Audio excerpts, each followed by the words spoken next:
अरे और नहीं तो अरे हम सोचा अपना विलेज की लड़की को चांस देगा, बॉम्बे को सारा विलेज का नेचुरल ब्यूटी दिखाएगा, लेकिन तुमको डाउट करने को मांगता है ना तो वापस जाने का फौरन।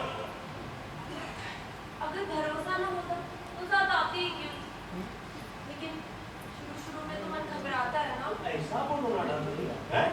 टेंशन काहे को लेता है, मैं है ना? अरे फिकर काहे को करता है तू? अरे मेरा जाने मन, मैं एक बार हम दोनों का ट्यूनिंग जम जाएगा ना तो सब डर खलास हो जाएगा, हैं? क्या बोलता है? ठीक है? अब टेंशन तो नहीं लेगा ना? उधर जाएगा किधर आएगा, क्या करेगा, हैं? अरे मानो उधर आदमी का फ्लैट है ना, बंगला है। अरे इधर साइड का विंडो खोलेगा ना तो यूसुफ साहब का बंगला नजर आएगा, इधर साइड का विंडो खोलेगा अरेबियन सी। ये यूसुफ साहब कौन है? अरे अपने दिलीप साहब का असली नाम, जैसा हमारा नाम भोला। तो मेरा भी नाम बताओगे? सोचेगा, उधर जाके सोचेगा। तो क्या है ना कि विलेज का कमली जैसा नाम उधर नहीं कर सकती। कोई नाम सोचा है? नहीं अभी तो नहीं सोचा, लेकिन इंडस्ट्री का ज्योतिष से पूछेगा। हाँ हम सब लोग ना सब काम ज्योतिष से पूछ के ही करता है, और फिल्म साइन होने के बाद तुमको बाबा के पास भी लेके जाएगा। हाँ, और अगर दादेवन बाबा का आशीर्वाद तुमको मिला तो तुम साला एकदम टॉप का स्टार। लेकिन तबे अपने इस भोलाराम को नहीं भूल जाने का है।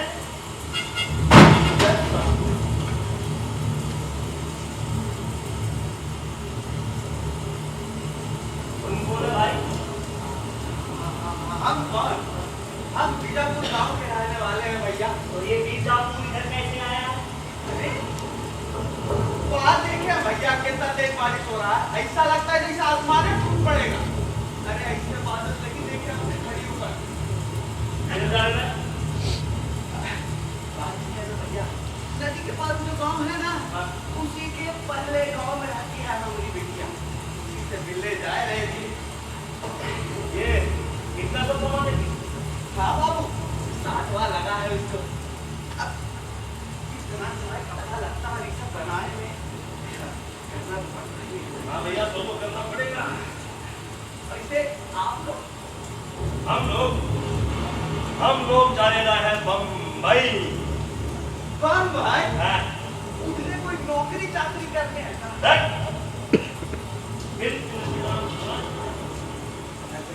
हम जानते नहीं हैं, एक आज सलीमा देखे हैं। हाँ, तो हम लोग उधर ही काम करता है। हाँ, ये हीरोइन और अपन हीरो। Hero heroine? अरे वाह! अब चलिए, अब आप लोग हैं तो बात में पकड़ कर जाएगा। इसका मतलब तुम भी नहीं आ रहा होगा? अरे भैया बारिश नहीं रुकेगा तो कहाँ चले जाएंगे? अरे तुम ऐसा कहीं को नहीं करता, तुम उधर बात चले जाओ, हम इधर बात। ना तुम हमको डिस्टर्ब करेगा ना हम तुमको डिस्टर्ब करेगा, क्या बोलता है?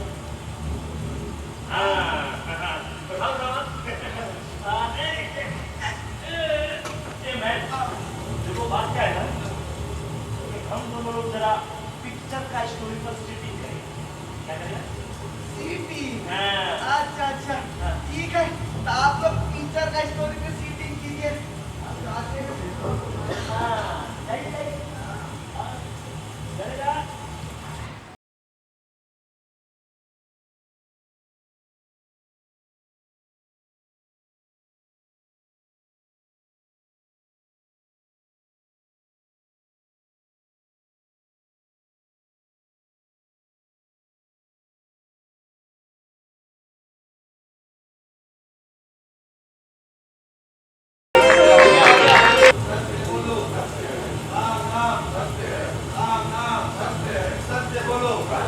सत्य बोलो। आइए।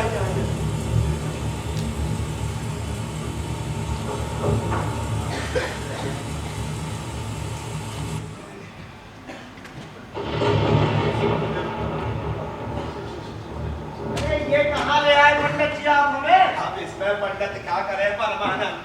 एक तरफ कहते हो कि सारे काम ठीक ढंग से करो और दूसरी तरफ रीति रिवाज भी पूरे नहीं करने देते हो।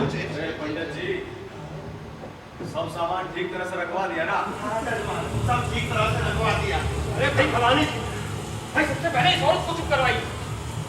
अरे आप चुप रहिए, सुन लेंगे तो क्या सोचेंगे? अब देखिए ना, जब से ये फिसर फिसर रोज चले जा रही है, रोज चले जा रही है। यार पड़ोसी जी ने भी बनकर अच्छी खासी मुसीबत पैदा कर दी है। और इस बारिश को भी आज ही रुकना था क्या? अरे चुप रहो भाई, क्या क्या बोल रहे हो तुम लोग? अरे हम लोग पड़ोसी जी को कुछ नहीं कह रहे हैं, लेकिन जो असलियत है वो तो है ही ना। अब देखिए मसाल में सारी तैयारियां हो गई थी, अरे चिता तक रच गई थी, लेकिन ये बारिश। अरे पंचायत को चाहिए था कि मसाल में शेड बनवाए, लेकिन मेरी कोई सुने तब ना। अब आ गई मुसीबत, फंस गए इस खंडर में। फंस गए इस खंडर में, है? जब मसाल के लिए शेड मांगा गया था तो तुमने दिया था क्या? तुम्हारी जेब से रुपया निकला था? नहीं निकला था। अरे भाई, जब गांव में नौटंकी आएगी उसे भर भर के रुपया देंगे, और मसाल की शेड की किसी को फिक्र नहीं है। हाँ लड़ो, लड़ पड़ो एक दूसरे से। बस्ती का इतना बड़ा नेता बना और ये कुत्ते भी दिखकर लड़ने शुरू हो गए। मैंने तो पहले ही कहा था, सब देखा जाएगा। 5 घंटे मुद्दा पड़ा ले जाता तो कभी लग जाता। लेकिन भैया जब गांव से अच्छी चली थी तो आसमान कितना साफ था, सूरज चमक रहा था। सूरज पंडित जी, अब किसी को सपने थोड़ी पड़े थे कि तेज बारिश शुरू हो जाए। अरे भैया, गांव में नाच को कोई नहीं रखना चाहता। अब कोई गारंटी दे सकता है कि कल बारिश नहीं होगी? अरे तुम गारंटी दे सकते हो कि तुम्हारे झगड़े से बारिश बंद हो जाएगी? अरे मृत्यु की गंभीरता तो बनाए रखो भाई। अरे भरोसे जी को थोड़ी कुछ कह रहे हैं हम तो सोच रहे हैं इस मौसम को, इस बारिश को। मौसम को बोलने से क्या होगा? क्या होगा मौसम को बोलने से? मैंने तो पहले ही कहा था कि अच्छी को वापस गांव में ले चलो। ये दूसरा पंडित। अब सारा कसूर इस पंडित का ही तो है। देखो, तुम्हारे सुविधे के लिए शास्त्र नहीं बदला जाएगा। एक बार रत्ती गांव से बाहर आ गई तो वापस गांव नहीं जाएगी। और आप सब भी सुन लीजिए, अब दाह संस्कार के बाद ही आप सब लोग गांव वापस जा सकेंगे। बात करो। जी क्या किसी शास्त्र में लिखा है कि अपनी को खंडर में ले आओ? ऐसा मैं देखा था। और नहीं तो किसका? कब कह दिया मैंने ऐसा? शिव शंभू, असल बात तो ये है कि तुम सब इस अर्थी को नहीं, अपने आप को बारिश समझ रहे हो। ये गलत बात है। अरे आप हमारा अपमान कर रहे हो भाई। मसान में इकट्ठे हुए थे 400-500 लोग, नहीं, लेकिन जैसी बारिश शुरू हुई सबके सब तुम दबा कर भाग गए साले। हम लोग भी भाग गए होते ना, तो अर्जी का क्या होता? अरे भाई, जो भाग गए सो भाग गए, उनकी उतनी श्रद्धा रही होगी, लेकिन जो लोग यहाँ हैं उनकी कितनी श्रद्धा है, उन्हें ये नहीं सोचना चाहिए कि आगे क्या करना है। क्या है भवानी जी, बारिश के रुकने की प्रतीक्षा क्या? मैं कहता हूँ ये कोई मामूली बारिश नहीं है। भाई 24 घंटे से पहले नहीं रुकेगी। 24 घंटे अगर रुक गई ना, पूरे इलाके में पानी भर जाएगा। अरे नदी में बाढ़ आ जाएगी, बाढ़। उसके बाद हम सब लोगों का यहाँ से निकलना भी मुश्किल हो जाएगा। 36 घंटे हो गए तो क्या होगा? अरे भवानी जी, ना मुझे सलाह डालने लगेगी। अरे पास बैठना मुश्किल हो जाएगा। अरे चुप रहो भाई, बोलने से पहले ये तो देख लिया करो कि आसपास कौन है।